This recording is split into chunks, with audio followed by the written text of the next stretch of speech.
1488 സ്പെയിനിലെ ഒരു ധനിക കുടുംബത്തിലായിരുന്നു തോമസിന്റെ ജനനം.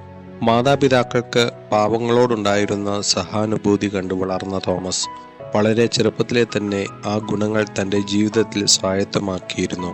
വില കൂടിയ നല്ല വസ്ത്രങ്ങൾ ധരിച്ച് പുറത്തേക്ക് പോയിരുന്ന ആ ബാലൻ അത് സാധുക്കൾക്ക് ദാനം ചെയ്ത് അല്പവസ്ത്രധാരിയായി തിരിച്ചു വരുന്നത് ഒരു സ്ഥിരം കാഴ്ചയായിരുന്നു. മാതാപിതാക്കളുടെ മരണശേഷം തനിക്ക് കൈവന്ന സ്വത്തുക്കൾ മുഴുവൻ അദ്ദേഹം നിലാരംബരായ സ്ത്രീകൾക്ക് വേണ്ടി ചെലവഴിച്ചു.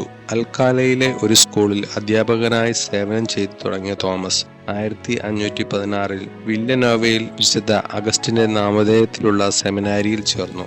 ചാൾസ് അഞ്ചാമൻ രാജാവിന്റെ രാജസദസ്സിലെ പ്രഭാഷകനായും അദ്ദേഹം സേവനമനുഷ്ഠിച്ചു.